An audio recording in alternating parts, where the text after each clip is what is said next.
This is the Merida Warp TT-E time trial bike belonging to Vincenzo Nibali, the Shark of Messina himself. The rider, of course, who's won all 3 Grand Tours and riding this year for Bahrain-Merida.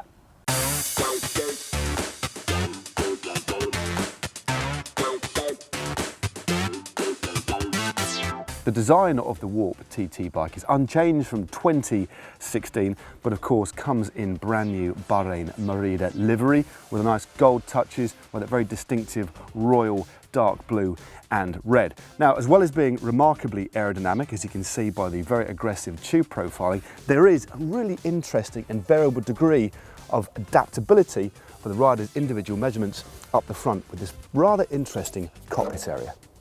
Now, before we move on to the rather intriguing front-end cockpit area of the bike, let's have a look at some of the other features.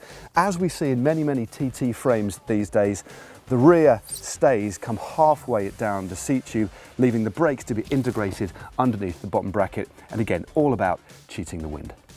Now, the Warp bike has a proprietary integrated aero adjustable seat post with an internal clamp adjusted just there, and a system called flip-flop, which gives the rider a really wide range of seating angles, either forwards or back. And as you can see, Vincenzo, surprisingly for a TT bike, has his saddle relatively back rather than forward over the bracket, topped off with an unmarked Fizik saddle. As well as coming in several different frame sizes, as you'd expect, the Warp offers added rider adjustability by virtue of this modular head system, which gives the rider an extra 60mm of adjustability with little inserts that fit in here, making sure the rider is as optimized as is possible.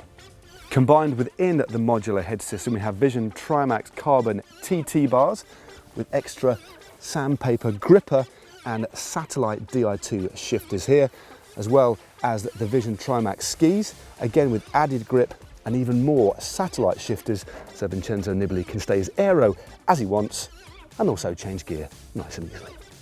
Now, interestingly, Nibali has got about 25mm of rise here, and all in all, when you take a look at Nibali's position, I think it's all about comfort rather than a really aggressive aero TT position. But again, comfort means you can deliver that power very efficiently, which he does, of course, quite regularly. And just staying with the front end here, we've got the mount there for his SRM power meter. We've got the SRM speed sensor just here, and just capped off on the forks, we have the Dura-Ace 9100 dual mount brakes. Now, looking at the drivetrain supplied by Shimano, we've got Dura-Ace 9000 with an integrated SRM power meter there, 55-42 chainring combination and 175mm cranks, whilst the front mech and the rear mech are brand new Dura-Ace 9150 with that added micro shift adjustability. Continuing the pursuit of ultimate aerodynamics, we've got a Fulcrum Speed full carbon rear disc wheel, whilst up front we've got Fulcrum Speed 550 deep section rim, the classic TT permutation, and both of these wheels are capped off with Continental tyres, but we have 2 different tyres on this particular setup. Up front we have the Competition Pro Limited 25mm classic road tyre, whilst on the rear we have the Continental Podium TT 25mm tyres with a slightly different, smoother tread. Now, capping off this rather regal looking TT rig, we have Dura-Ace 9100 full carbon pedals and an elite bottle cage. Now, if you don't want to miss another GCN video, how about clicking on the globe? It's absolutely free. And for our Bahrain-Merida bus tour here at the Giro d'Italia, click just down here. And for a pro bike with a slightly different feel, how about clicking just down here for Romain Bardet's Factor 02.